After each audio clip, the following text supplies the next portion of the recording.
বন্দে পুরুষোত্তমম। গুরু ব্রহ্মা গুরু বিষ্ণু গুরুদেব মহেশ্বর গুরুদেব পরম ব্রহ্ম তৎমৈ শ্রী গুরবে নমঃ। আলোচনা প্রসঙ্গে প্রথম খণ্ড। ইংরেজি 5ই ডিসেম্বর 1941 খ্রিস্টাব্দ, শুক্রবার। আজও বাঁধের ধারে তাসুতে প্রাতঃকালীন বৈঠকে অনেক কথাবার্তা হল। ইষ্টভৃতি সম্বন্ধে প্রফুল্লদা ঠাকুরকে জিজ্ঞাসা করলেন, ইষ্টভৃতি কিছুদিন করলেই তো সহজ হয়ে যায়, খুব প্রচেষ্টা কিছু করতে হয় না, তাতে কি আমাদের উন্নতি হয়? উত্তরে ঠাকুর বললেন, নর্মাল হলেও একটা সুপারফ্লুইডিটি অফ এনার্জি, যাকে বলে উদ্ধৃত শক্তি, থেকেই যায় এবং সব কাজেই তার সাহায্য পাওয়া যায়। ইষ্টভরণ ধান্দা যার মন মাথা জুড়ে থাকে, তার প্রবৃত্তিগুলিও ধীরে ধীরে সুবিন্যস্ত হয়ে ওঠে। তার সবকিছুর মধ্য দিয়ে একটা একসূত্র নিবদ্ধ সমার হতে থাকে, তাই বোধও তেমনি করে ফুটে ওঠে। তাছাড়া সে শুধু ভাববিলাসী হয় না, তার ভাবা করার মধ্যে একটা সঙ্গতি থাকে। এইভাবে জীবনে কৃতকার্যতার পথ তার খুলে যায়। নিত্য ইষ্টভোগের নৈবেদ্য নিবেদন করে একটা আত্মপ্রসাদ লাভ করা যায়। প্রসাদের মধ্যে প্রসারও আছে। দিয়ে পুষ্ট করার মধ্যেই পেয়ে পুষ্ট ও উন্নত হওয়ার পথ আছে। আবার ইষ্টভৃতি ক্রমবর্ধমান করে রাখতে হয়। অমন্তর প্রচেষ্টা নিয়ে চললে, অমন্তর তপস্যারত থাকলে তার উন্নতি অনিবার্য। ভোজ্যটা বা পয়সাটা ইষ্টভৃতির মূল কথা নয়। ওর মূল কথা হলো ইষ্টকে দেওয়ার আবেগ। তাকে না দিয়ে, না খাইয়ে আমার ভালো লাগে না, তাই সর্বাগ্যে আমার তাঁর সেবার আয়োজন। ওই আবেগ যখন মানুষের অন্তরে নেশার মতো পেয়ে বসে, সে তখন তার সব করার ভিতর দিয়ে তাকেই অর্ঘ্য নন্দিত করতে চায়। জীবনে যেন তার একটা অফুরন্ত উৎসাহ জেগে যায়। অক্ষমতার সঙ্গে নমন্যতা কেমনভাবে জড়িত, সেই সম্বন্ধে কথা উঠল। তাতে ঠাকুর বললেন, মানুষ চায় অ্যাপ্রিসিয়েশন, গুণগ্রহর মুখর স্তুতি, চায় পারিপার্শ্বিক তাকে তারিফ করুক। কিন্তু দুর্বলতা, অক্ষমতা, আলসেমি থাকলে মানুষ তো ছাড়ে না। তখন ওই অক্ষম যারা, তাদের অনেকেই নিজেদের সংশোধন না করে বরং জোর করে নিজেরা স্টাবলিশড প্রতিষ্ঠা করতে চেষ্টা করে। অনেক সময় অন্যকে খাটো করে নিজেদের বড় করতে চায়।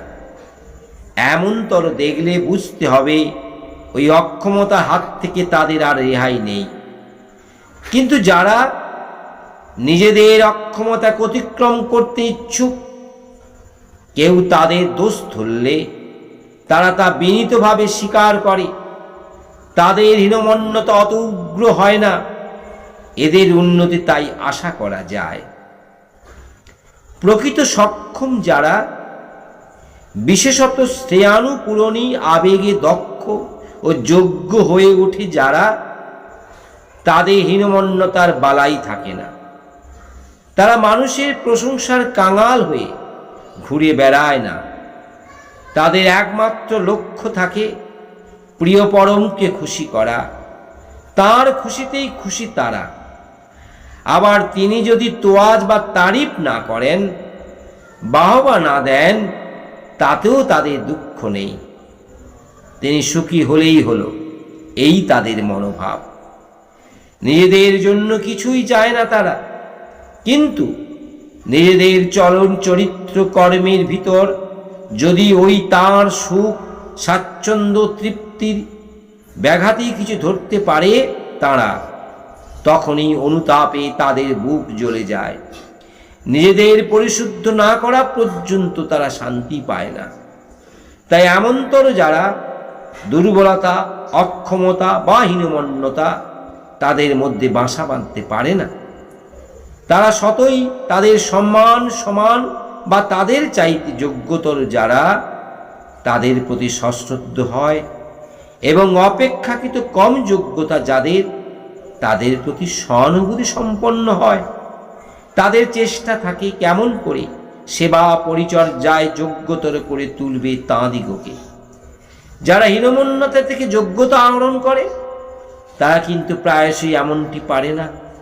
তারা নিজেদের বাহাদুরি প্রমাণ করবার জন্য অন্যের মনে আঘাত দিয়ে উৎসাহ উদ্দীপনাকে অনেক সময় থেতলে দেয়। আশা, ভরসা, স্ফূর্তি ও প্রেরণা যুগে দরদি বন্ধুর মতো হাত ধরে তার উপরে টেনে তুলতে পারে না। তাই আমার মনে হয় যে যোগ্যতা অন্যকে যোগ্য করে তুলতে পারে না, তাও অযোগ্যতারই শামিল। অবশ্য মানুষের শ্রদ্ধা, ইচ্ছা ও চেষ্টা না থাকলে বাইরে থেকে কেউ কিছু করে দিতে পারে না। এরূপ পরপর প্রশ্ন চলতে লাগলো, ক্রমে ভিড় বাড়তে লাগলো। সবাই স্মৃতি জড়সড় হয়ে বসেছেন। তারপর আলাপ আলোচনার ভিতর দিয়ে এমন একটা জমাট আবহাওয়ার সৃষ্টি হয়েছে যে যিনি একবার এসে বসেছেন তার আর ওঠার সাধ্য নাই। কথার মধ্য দিয়ে তিনি যেন নিজের প্রাণ সবার প্রাণের মধ্যে প্রবেশ করিয়ে দিচ্ছেন। হাবে ভাবে, ভঙ্গিতে, কণ্ঠস্বরে, চাউনির ভিতর দিয়ে তাঁর নীতিনব নটলীলা প্রতিটি মুহূর্তে অনবদ্য, অনুপম, অপূর্ব। তাই কখনো তাঁকে পুরানো মনে হয় না। পুরাতন হয়েও চির নতুন তিনি, চির অনাবিষ্কৃত তিনি।